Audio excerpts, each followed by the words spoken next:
it's actually sunny and calm today in terms of the wind and so forth. I think it's actually been a while since there's been no extreme gusts and all that. And what's going on today? I guess this was kind of interesting. First, apparently there's going to be, I guess, a global meeting of sort for people to try to determine some kind of universal drone regulation. This one here says, New Air hosts ASTM International Meeting at NY-UAS test site. Annual ASTM International Meeting brings together international leaders in the uncrewed systems industry to collaborate and develop UAS standards. It says New Air will host the June meeting of ASTM International's Unmanned Aircraft Committee F-38 at the New York UAS test site in Rome, NY, June 1st through June 3rd. The meeting will bring together up to 100 international industry leaders in the uncrewed aircraft systems industry, focused on developing industry standards to advance the integration of UAS into the national airspace. It says the committee addresses issues related to design, performance, quality, acceptance tests, and safety monitoring for unmanned air vehicle systems.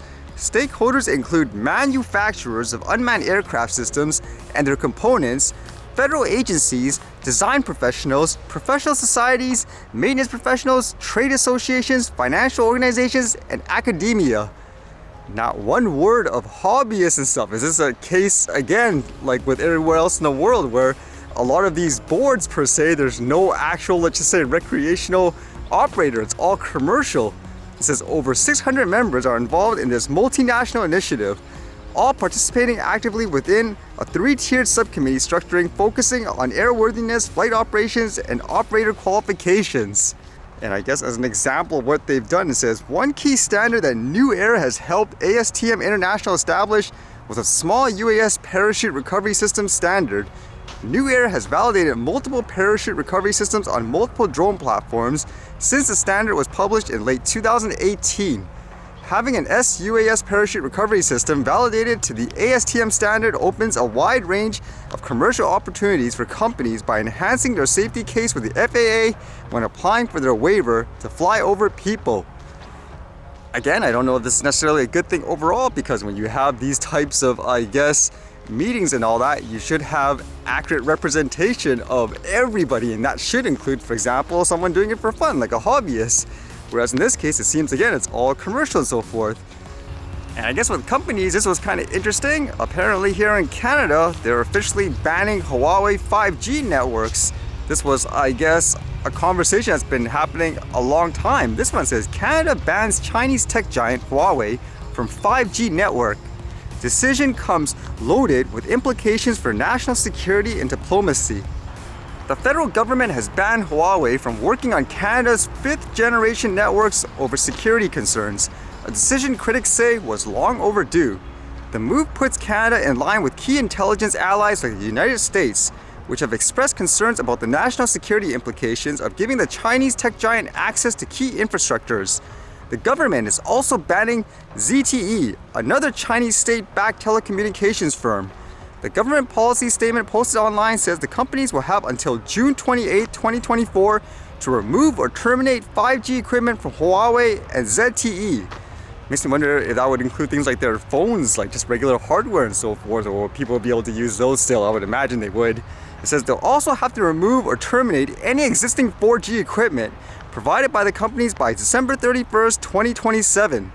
The policy statements says the government expects companies to stop purchasing new 4G or 5G equipment from the companies by September of this year.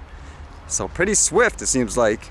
Now, whether it's valid or there's a political, I guess, motivation, not surprisingly, China's not taking, I guess, kindly to it, because this one says, China accuses Canada of political manipulation over 5G ban of Huawei ZTE.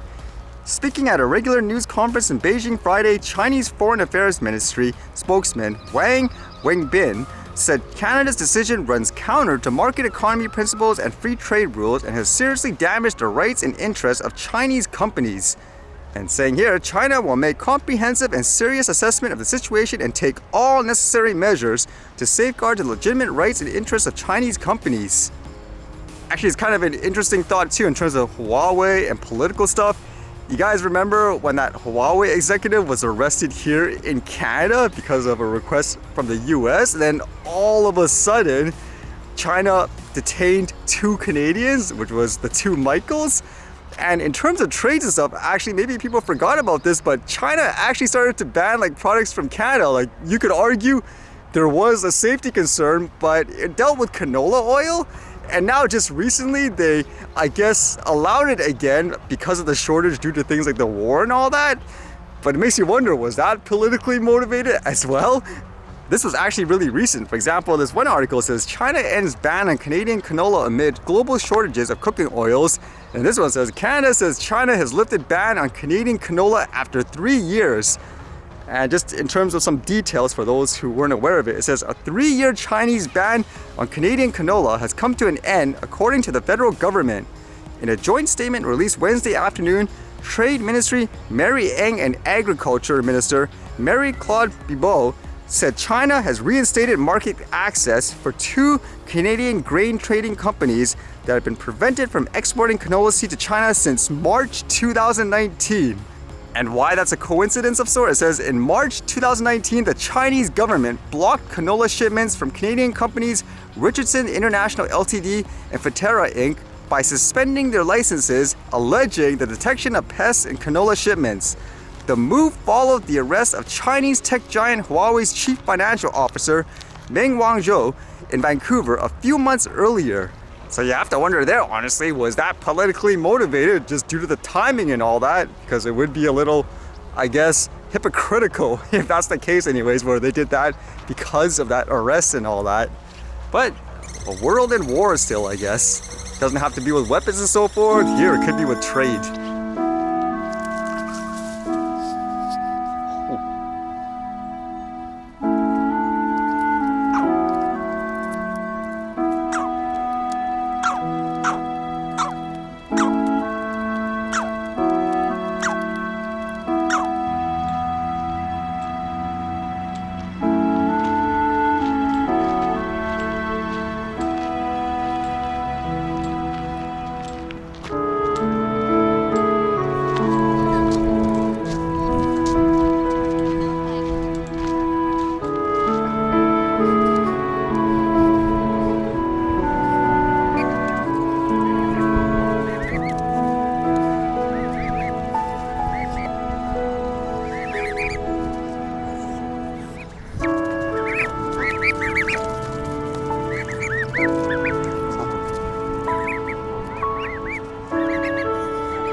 Alright, see you guys later.